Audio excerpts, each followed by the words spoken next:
c'est l'histoire de ces deux sœurs que vous voyez ici. Luc nous montre leurs photos, donc Pauline et Julie. Pauline, elle évolue dans le milieu de la mode, elle est styliste, elle travaille pour des marques de haute couture Donc françaises. c'est la blonde ou la brune? La blonde. La blonde. Elle fait une taille 34 et sa sœur Julie, architecte, qui demande régulièrement à Pauline, sa sœur, de lui faire des vêtements puisqu'elle ne trouve pas de vêtements à sa taille. Et elle dit à sa sœur, écoute, j'aimerais bien porter des fringues branchées comme toi, des fringues bien coupées avec des beaux matériaux et puis surtout aussi des marques qui soient peut-être éco-responsables et éthiques. Donc sa sœur lui fabrique régulièrement des fringues et un jour, elle se réveille un matin et elle se dit « mais pourquoi est-ce que j'en ferais pas profiter d'autres personnes ?» Et elle appelle sa sœur et lui dit « écoute, vas-y, on le fait, on crée notre marque de vêtements et on fait de la taille 34, ma taille, à la taille 52, presque ta taille puisqu'elle elle fait une taille 50. Et pour les mêmes modèles? Et les mêmes modèles. D'ailleurs, on va voir quelques modèles.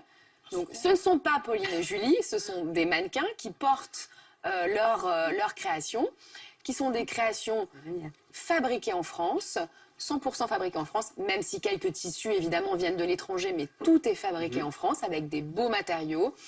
Souvent, c'est du 100% soie, 100% laine.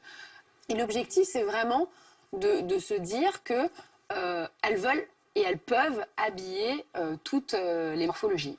Alors, c'est fabriqué en France, ce qui justifie probablement un prix. Un certain prix, évidemment. Un certain prix. Mais finalement, vous devez le savoir, quand on regarde rapidement les créateurs qui se font en grande taille, il y en a très peu sur la moyen haut de gamme, il y en a même quasiment pas.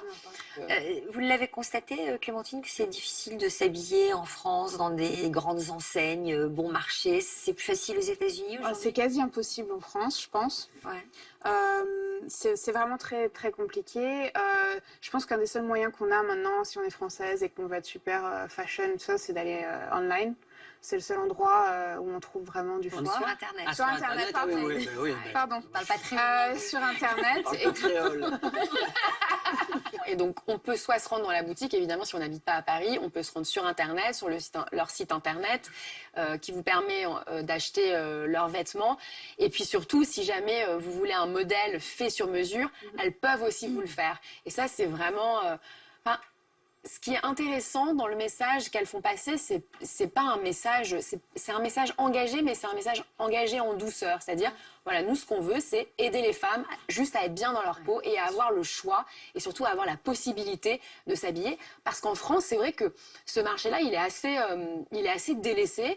La mode grande taille, aujourd'hui, ça n'intéresse même pas les médias. Elles ont eu beaucoup de difficultés d'ailleurs à se faire relayer dans les médias dits standards, les magazines féminins que nous lisons et dont nous sommes abreuvés au quotidien, qui ne se sont absolument pas, qui ne se sont absolument pas intéressés à cette marque, qui pour autant fait passer un vrai message. Parce que si on y réfléchit bien, quand vous allez dans les magasins, il n'y a quasiment pas de taille au-dessus du L, où vous avez la taille 1, 2, 3, donc c'est un peu noyé dans la masse, mais le 3, en fait, ça correspond à une taille L. Donc quand vous voulez aller au-dessus, vous ne pouvez pas. Donc vous ne pouvez pas vous habiller, c'est une vraie problématique. Au-dessus du 40, c'est la croix et la bannière. Et elles ont chacune leur spécialité dans l'entreprise? On retrouve leurs compétences de styliste et d'architecte? Alors, Pauline, qui était donc dans le milieu de la haute couture, c'est celle qui s'occupe donc du patronage, de la conception, du style. Elle est la créatrice. Et puis, Julie vient essayer évidemment les modèles et puis veille au grain et s'occupe aussi de participer à la conception, de se rendre dans les petits ateliers à Paris pour superviser aussi toute la création. Et c'est un vrai travail engagé parce que c'est vraiment difficile. Elles se sont engagées pour évangéliser quelque chose qui aujourd'hui est encore dans ses prémices en France. Et ça, vraiment, chapeau bas.